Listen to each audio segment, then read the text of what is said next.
Hi സുഹൃത്തുക്കളെ, അപ്പോൾ ഇന്ന് നമ്മൾ പറയാൻ പോകുന്നത് പറഞ്ഞാൽ ഒരു കോൺട്രാക്ടർ ഒരു വീട് വർക്ക് എടുക്കുകയാണെന്നുണ്ടെങ്കിൽ നിങ്ങൾ മാന്യമായ രീതിയിൽ നിങ്ങളെ റേറ്റ് നിങ്ങൾ എടുക്കുക.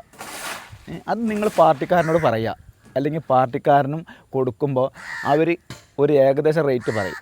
നാട്ടിൽ നടപ്പുള്ള സാധാരണ നല്ല രീതിയിൽ നല്ല ക്വാളിറ്റിയുള്ള സാധനം വേണമെന്ന് പാർട്ടിക്കാരൻ നിർബന്ധമായിട്ടും പറയണം. അതായത് കോൺട്രാക്ടറും പറയാൻ ഞാൻ നല്ല സാധനം കൊണ്ടേ പണിയെടുക്കുള്ളൂ, എനിക്ക് ഇന്ന റേറ്റ് കിട്ടണമെന്ന് പറഞ്ഞാൽ മതി.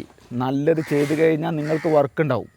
അത് എനിക്ക് സംഭവം എൻ്റെ ഒരു അനുഭവമാണത്. നമ്മൾ നല്ലത് ചെയ്യുന്നതുകൊണ്ട് നമുക്ക് നല്ല വർക്ക് വരുന്നുണ്ട്. ഞാൻ എവിടെ ഇളം കല്ലുകൊണ്ട് പടുക്കാറില്ല, ഫുള്ള് ടമ്പർ കല്ലുകൊണ്ട് മാത്രമേ പടുക്കാറുള്ളൂ. അതുപോലെ നല്ല സിമൻറ്റ്, നല്ല കമ്പി, നല്ല സാധനങ്ങൾ എന്തൊക്കെയാണോ ഉപയോഗിക്കാൻ. ഒരു വീട് എന്ന് പറഞ്ഞാൽ ഒരു വ്യക്തിനെ സംബന്ധിച്ച് അവർക്ക് കയറി കിടക്കാനുള്ള ഒരു ആയുസ്കാലം ചിലപ്പോൾ ഒരു വീട് തന്നെ ഒരു വ്യക്തിക്കായിട്ടുള്ളൂ. അപ്പോൾ ആ ഒരു ആയുസ്കാലം ജീവിക്കാനുള്ള ഒരു വീട്, അപ്പോൾ അത് നല്ലപോലെ പണിയെടുക്കുക. അപ്പോൾ നിങ്ങൾ എന്ത് ചെയ്യുക, ഒരിക്കലും നിങ്ങൾ ഈ സ്ട്രക്ചറിലൊന്നും ഒരു കള്ളത്തരം നിങ്ങൾ കാണിക്കരുത്. അതായത് ചുമരുണ്ടെങ്കിലേ നമുക്ക് എഴുതാൻ പറ്റുള്ളൂ എന്ന് പറയണ പോലെ ഈ ഒരു സ്ട്രക്ചർ ഉണ്ടെങ്കിൽ അതിന് എന്തും കാട്ടാൻ പറ്റുള്ളൂ.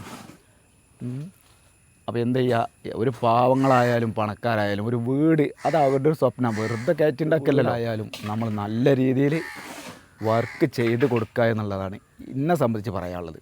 നിങ്ങൾ അതിലെ റേറ്റിനെടുത്തോളി. വീട്ടുകാരനോട് പറയാം, നിങ്ങൾക്ക് നല്ല രീതിയിൽ നല്ല സാധനം എടുത്ത് ചെയ്യണമെങ്കിൽ നല്ല റേറ്റ് വേണമെന്ന് അവരോട് തുറന്ന് പറയാം. ആരും ഒന്നും പറയൂല. പിന്നെ ചില പാർട്ടിക്കാരുണ്ട്, അവർ ഏറ്റവും കുറഞ്ഞ ആളുകൾക്കാണ് വർക്ക് കൊടുക്കുക.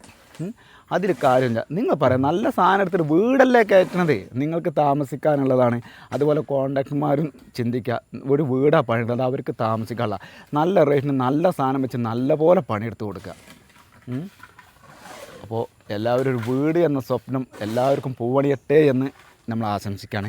അതുപോലെ തന്നെ ചെയ്യുന്ന കോൺട്രാക്ടർമാരായാലും അത് കൊടുക്കുന്ന പാർട്ടിക്കാരായാലും മാന്യമായ രീതിയിൽ വർക്ക് കൊടുക്കുക, നല്ല രീതിയിൽ കോൺട്രാക്ടർമാർ പണിയെടുത്ത് കൊടുക്കുക.